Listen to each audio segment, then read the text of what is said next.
미국 정부가 북한의 미사일 개발 자금을 지원해온 북한 관련 기관과 개인을 추가로 제재했습니다.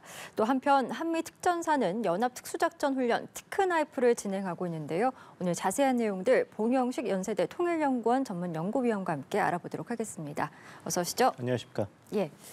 북한이 대륙간 탄도미사일 ICBM 발사를 재개한 지 2주 만에 미국 재무부가 북한에 대한 추가 제재를 발표했습니다. 불법으로 외화벌이를 한 아프리카 현지법인 등 3개 기관 그리고 북한 국적인 개인 2명이 지금 대상에 올랐는데 결국 북한의 불법 외화벌이 통로를 차단해서 돈줄을 줄이겠다는 의도로 보입니다. 예, 그렇습니다. 한국과 미국 정부가 특히 윤석열 대통령 취임 이후부터 공동으로 강조해온 원칙이 있습니다. 그것은 북한의 도발을 그냥 넘어가지 않겠다. 북한의 도발에는 그에 상응하는 대가가 반드시 있을 것이라는 것이었죠. 그래서 이런 식으로 미국 재무부가 추가 제재를 취하는 것은 북한이 계속해서 장거리 미사일 실험 혹은 제7차 핵실험을 할 때는 반드시 그 과오가 따를 것이다. 그래서 북한으로 하여금 좀 제어된 행동을 하게 하는 그런 압박 외교의 수단으로서 이런 독자 제재를 계속 구사하고 있는데 여기에는 또 한 가지 이유가 있는 것이 러시아, 중국이 안보리 상임 이사국으로서 새로운 대북 제재 결의안이 유엔 안보리에서 채택되는 것을 계속 반대하고 있습니다. 예. 거부권 행사로. 그 유엔 안보리 의장 성명 채택까지도 방해하고 있기 때문에 유엔 안보리에서 어떤 새로운 결의안이 통과되는 것을 기대하기보다는 실질적이고 또 가용한 독자 제재의 길을 더 선호하는 그런 현상을 보이고 있습니다. 예, 이처럼 대북 제재를 나서고 있는 지금 상황인데 이런 가운데서 통일부에서 북한의 일부 지역에서 아사자가 속출하고 있다. 즉 식량난이 굉장히 심각한 것으로 보인다. 이런 또 발표를 내놨습니다. 그래서인지 북한이 2달여 만에 주요 정책결정기구죠. 노동당 중앙위원회 전원회의를 다시 열었는데 식량 문제 해결 방안을 위해서 전원회의를 연다라는 그것만을 봐도 식량난이 굉장히 심각해 보입니다. 어떻게 좀 굉장히 생각하세요? 정확한 지적을 해주셨습니다. 이제 시청자 여러분께서도 의아해하실 것이 지난 몇 년간 김정은 정권이 10년 이후 통치 기간에 접어들면서 왜 이렇게 북한 정부는 확대 회의, 긴급 회의를 자주 여는가 의아해하실 것입니다.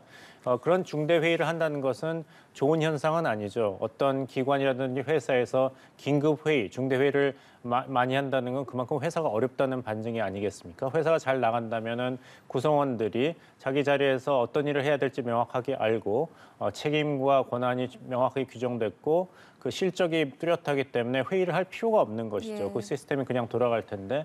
근데 이런 식으로 중대 회의를 김정은 총비서가 직접 관장하는 차원에서 자주 연다는 것은 그만큼 식량난, 경제 위기가 심각한 수준에 이르렀다는 반증이 되겠습니다. 여기서 저희가 주목해야 될 것은 북한의 이런 곡물 생산이 사실 전 주민들이 충분히 먹을 정도로 연간 생산이 안 되는 건 사실입니다. 예. 하지만 더 큰 문제는 곡물이 있더라도 이게 제대로 배분이 되지 못하는, 즉 시장 경제도 아니고 효과적인 중앙 통제 시스템도 아니고 이것도 저것도 아닌 상태에 있기 때문에 아사자가 속출하는 것이 아닌가, 이 문제를 한번 생각해 봐야 될 것입니다. 노벨 경제학 상을 수상한 아마티아 센 경제학자가 이야기한 것이 예. 기아는 인재라 그랬거든요. 그러니까 곡물이 부족해서 아사자가 나오는 것보다도 정부와 시스템의 무능, 부패 그리고 차별 때문에 곡물이 있어도 굶고 있는 사람에게 제대로 도달이 안 되기 때문에 기아가 속출한다는 그런 결론을 내서 노벨상을 수상했죠. 예. 지금 북한도 아마 그런 상황이 아닌가 말씀드리겠습니다. 그렇군요. 자, 이처럼 내부적으로는 식량난에 허덕이는 북한인데 연일 또 도발은 강경해지고 있는 상황 아니겠습니까? 이에 대응하는 한미 연합훈련 상황도 좀 살펴보도록 하겠습니다. 우리 군과 미군이 연합 특수작전 훈련인 티크나이프에 참가한 모습이 지금 공개가 됐습니다. 먼저 이 티크나이프가 어떤 훈련인지부터 좀 설명을 해주시죠. 예, 티크나이프라고 한다면 이제 칼 중에서도 굉장히 고급, 단단한 목재 손잡이가 달린 날카로운 날렵한 칼을 이야기하죠. 그래서 이제 고기를 뜨는데 사용하는 나이프를 생각하시면 되겠습니다. 그래서 그 나이프의 이미지가 보여주듯이 참수작전, 정밀 타격을 수행하는 특수부대, 특수 전 요원들이 참여하는 공중지상 연합훈련을 생각하시면 되겠습니다. 예. 사실 이 티크나이프 훈련은 새로운 현상이 아니라 1990년대부터 한미가 연합훈련을 계속했는데 이번에 처음으로 아주 전격적으로 언론에 공개를 한 것이죠. 그래서 이렇게 그 공개를 한 이유가 무엇인가를 살펴본다면은 결국에는 북한 정권에 대해서 강력한 경고의 메시지를 내세우는 것입니다. 즉 북한이 뭐 전술핵 선제 사용이라든지 이런 새로운 핵 교리를 내세워서 참수 작전을 한다면은 공멸할 것이라는 위협을 한국과 미국에게 그 경고 메시지를 전달할 수 있지만 여기에 한미 양국이 굴하지 않는다는 것이죠. 예. 즉 북한이 오판을 하거나 잘못된 행동을 한다면은 선제적으로 그걸 방지하는 이런 한미 특수전 요원이 참가하는 합동 작전이 있을 것이라는 경고를 북한 수뇌부에 직접 전달하는 것입니다.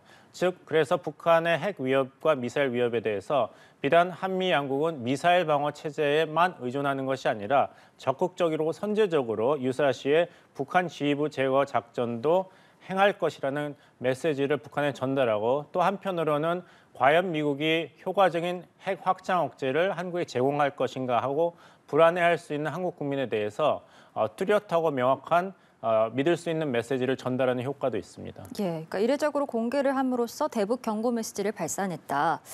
이번 주에 이 티크나이프 훈련에는 하늘의 전함이라고 불리는 미 항공 타격 자산이죠. AC-130J도 참가를 했습니다. 그런데 이것이 이제 한반도 전개가 처음이라고 하더라고요. 그것이 예. 주는 좀 의미가 있을 것 같습니다. 예, 그렇습니다. 이제 한미 양국에서 소위 뜨거운 감자라고 한다면 뭐 윤석열 대통령의 발언도 있었습니다만은 미국의 핵 우산을 한국이 얼마나 신뢰할 수 있는 정도로 미국이 제공할 것인가. 비록 21년도 문재인 대통령과 바이든 대통령의 한미 정상회담 공명성명에서도 확인했고 22년도 윤석열 대통령과 바이든 대통령의 정상회담에서도 다시 한번 확인을 했지만 과연 어디까지 한국에 대해서 핵 우산을 제공할 것인가에 대해서는 계속 그 의문의 여지가 남을 수밖에 없는 것이죠.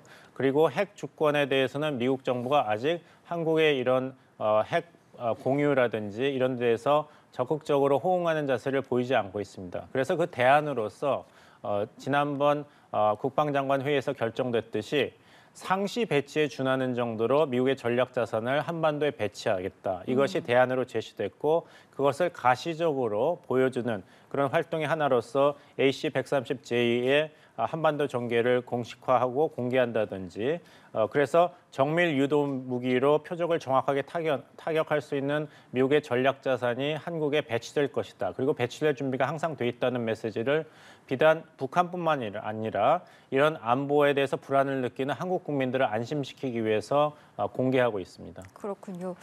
그리고 또 미국 공군의 첨단 정찰기 코브라볼도 동해 상공에 떴습니다. 전 세계 이게 단 3대뿐이라고 해서 코브라볼이 뭔가 봤더니 탄도미사일 발사 징후를 사전에 포착한 뒤에 발사 이후에 미사일 궤적을 추적하는 정찰기라고 하더라고요. 이것이 또 훈련에 참여했다라는 것, 그것이 갖는 의미는 또 뭐라고 보십니까? 그렇습니다. 근데 이번 처음에만 이 코브라볼이 그 첨단 정찰기로서 한미 연합훈련에 참가한 것이 아니라 지난 22년에 3월과 7월에도 서해 상공에 출격을 했습니다. 근데 이번에도 이번 출격한 것을 이제 언론에 공개한 것이죠. 그러니까 이제 북한의 이런 미사일 실험이 계속 이어지면서 한미일 3개국이 어떻게 하면 효과적으로 역할 분담을 해서 북한의 미사일 공격을 사전에 탐지해서 발사의 왼편이라고 하죠. 미사일이 발사되기 전에 선제적으로 파괴하는 작전을 성공적으로 수행할 것인가에 대해서 초점을 맞춘 연합훈련을 계속 해오고 있습니다. 그래서 지난번에 한미일 연합훈련의 핵심은 뭐냐면 북한의 이런 도발 행위를 가장 먼저 탐지할 수 있는 한국의 이지스함이 북한의 미사일 발사 징후를 포착해서 그것을 미국, 일본과 공유를 하면 미국이 그 미사일을 사전 포착한 후 발사 후 궤적을 추적해서 파괴하는 역할을 수행하고 그 파괴된 잔해를 수거하고 그 뒤처리하는 것을 일본 자위대가 담당하는 훈련을 하고 있습니다. 그래서 이번에 첨단 정찰기 RC-135S 코브라볼의 이제 동해 출격 같은 경우는 이런 한미일의 공동 연합 훈련이 얼마나 효과적으로 수행될 수 있는가를 테스트하는 그런 작전의 일환이고 또 하나 이런 코브라볼은 봄으로써 북한의 미사일 발사 징후를 포착하고 파괴 임무를 수행한다면 통신 감청 등 듣는 것으로서도 이렇게 북한의 미사일 발사 조짐을 미리 파악하는 신호 정보, 시그NT라고 그러죠. 리벳 조인트의 활동도 같이 병행해서 훈련을 진행하고 있습니다. 그렇군요. 한미 간의 이 대규모 연합훈련이 줄줄이 좀 예고가 돼 있는 것 같습니다. 이달 중순에 예정된 자유해방패 연합연습에는 지금 4단급 연합 상륙훈련 그리고 20여 개의 한미연합 야외 기동훈련을 진행한다 이런 계획인데 이게 과거의 독수리 훈련 수준으로 확대된다고 하더라고요. 예, 그렇습니다. 자유방패 연합연습은 이제 3월에 4단급 연합 상륙 훈련 그리고 20여 개의 야외 기동 훈련을 동반하게 돼 있는데요. 말씀하신 대로 과거 독수리 훈련 순으로 올라가게 돼 있습니다. 여기에 대해서 우리가 주의 깊게 살펴봐야 되는 것은 북한 정권에서 이미 경고를 했거든요. 3월에 이런 수준에서 연합 훈련한다면 그건 전쟁 연습이다. 예. 거기에 상응하는 대가를 치르게 될 것이다. 북한이 가만히 있지 않겠다 경고를 했기 때문에 어떻게 북한이 여기에 대해서 반응을 하는지가 저희가 주의 깊게 살펴봐야 될 어떤 초점이라고 말씀드리겠습니다. 그렇군요. 이처럼 어느 때보다 지금 한미 간의 군사적 공조와 연합이 활발한 시점인데 북한의 관영 매체와 선전 매체가 총동원을 해서 지금 여론전을 펼치고 있다라고 전해지고 있습니다. 한국과 미국이 대대적인 반공화국 정쟁 연습을 줄줄이 벌려놓는다. 주님의 뜻을 거역한 사탄의 무리들이다. 이렇게 좀 맹폭을 퍼붓는데 글쎄요. 말씀해 주신 것처럼 한미연합훈련이 지속될수록 북한의 어떤 도발은 높게 점쳐지고 있는 상황 아니었겠습니까? 북한의 도발에 대해서는 좀 어떻게 예상을 하세요? 글쎄요. 여러 가지 경고 메시지를 북한이 줄기차게 보내고 있는 게 사실입니다. 근데 그 표현이 굉장히 흥미롭죠. 예. 주님의 뜻을 거역한 사탄의 무리. 우리는 에덴 동상, 평화를 사랑하는 에덴 동상인데 예. 이렇게 선악 구분을 하고 있는데 이것은 잘 아시겠습니다만은 북한 내부 주민을 향한 메시지라기보다는 미국을 향한 기독교 세력이 강한 미국과 한국을 향한 메시지라고 즉 미국 국민과 한국 국민이 알아들을 수 있는 방식으로 이제 북한이 메시지, 경고 메시지를 보낸다 이렇게 보시면 되겠습니다. 사실 그 종교의 자유라는 측면에서 본다면 북한이 이런 기독교적인 표현을 써서 경고를 할 이유는 없는 것이죠. 예. 미국 국무부 연례 리스트를 보면은 북한은 계속 21년째 종교 자유 특별 우려국 명단에 올라와 있기 때문에 이것은 북한이 이런 언론 매체를 통해서 직간접적으로 경고의 메시지를 미국과 북한이 알아들을 수 있는 방식으로 전달하고 있다 말씀드리겠습니다. 예, 그러니까 미국과 우리나라가 알아들을 수 있는 방식으로 이렇게 경고 메시지를 강경하게 내고 있다. 그렇죠. 북한 주민 예. 입장에서는 뭐 주님의 뜻이라든지 사탄의 무리라 그러면 잘 에덴 동상도 잘 모르거든요. 어렵게 알아들을 것 같습니다. 예, 한편 북한이 지금 이렇게 미 전략자산의 한반도 전개에 대해서 강대강 정면 승부를 벌이겠다 이런 의지를 보이는 것 같습니다. 담화를 통한 엄포에서 보여준 것처럼 정말 ICBM을 정상 각도로 발사를 할 것인지 또 뭐 제7차 핵실험을 정말 강행할 것인지 이런 여러 가지 이야기들이 나오는데 당장 이번 3월의 위기설도 지금 불거지고 있는 것 같습니다. 아까 말씀드린 대로 3월이 저희가 주목해야 될 그런 첨예한 해다 이런 말씀을 드리겠습니다. 남북 관계와 한반도 긴장, 군사 긴장 차원에서요. 왜냐하면은 이제 김여정 부부장의 그 담화문을 통해서 김정은 총비서가 위임을 받아서 전한다 이런 표현까지 쓰면서 명확하게 경고를 했습니다. 특히 작년 12월 20일에 김여정 부부장의 담화문을 보면은 경고의 메시지가 뚜렷이 나타나고 있습니다. 그때는 뭐냐면은 북한 화성 17형이 고각 발사만 해서 예. 탄두 대기권 재진입 기술 확보를 했다는 명확한 증거가 없댔을 때 김여정 부부장이 소위 쓰레기 같은 한반도의 군사 전문가들을 비판했습니다. 예. 그래서 저도 신경을 많이 썼는데요. 그때 대기권 재도입에 대해 인정받지 못했다느니 검증되지 않았다니 늘상 그런 것들을 물고 늘어져 왔는데 김여정 부부장이 그때 나는 살다 별 걱정을 다 해주는 꼴을 본다 했고 고각 발사만으로는 입증할 수 없고 실제 각도로 쏴보야만 알 수 있을 것. 뭐 또 이따위 논거로 우리 무기 능력을 폄훼한다면 해서 하는 말인데 그에 대한 답변도 그리 어렵지 않게 해주겠다고 이야기했어요. 곧 해보면 될 일이고 예. 곧 보면 알게 될 일이 아니겠는가. 그렇다면은 이것은 거의 김여정 부부장과 김정은 총비서 수준에서 대외적으로 공식적으로 이야기한 말이기 때문에 북한 정권과 군부에서는 이걸 지켜야겠죠. 그렇다면은 장거리 실제 각도 발사가 곧 이루어질 것이다라고 볼 수 있고 7차 핵실험은 조금 다릅니다. 왜냐하면 북한이 지금 급한 것은 핵무기 개발보다도 장거리 미사일 화성 15형, 17호의 완성입니다. 정확도. 그래서 미사일 고각 발사가 아니라 실제 사거리 발사, 실제 각도 발사가 아마 7차 핵실험보다는 먼저 이루어지지 않을까 전망해 봅니다. 그렇군요. ICBM 정상각도 발사는 충분히 좀 가능한 시나리오다. 하지만 7차 핵실험은 좀 더 지켜봐야 된다. 이런 말씀해 주셨습니다. 미국 의회에서는요. 지난 회기에서 처리되지 못하고 폐기됐던 한반도 평화법안이 다시 또 발의가 됐습니다. 이 내용을 좀 보니까 한국전쟁 종전선언과 함께 북미연락사무소 설치 등을 촉구하는 내용 등이 담겨 있더라고요. 예, 그렇습니다. 이 한반도 평화법안은 사실 2021년 5월 20일 민주당 하원의원이죠. 캘리포니아가 지역구인 브래드 셔먼 하원의원이 제기한 법안입니다. 그 HR 3446호인데요. 예.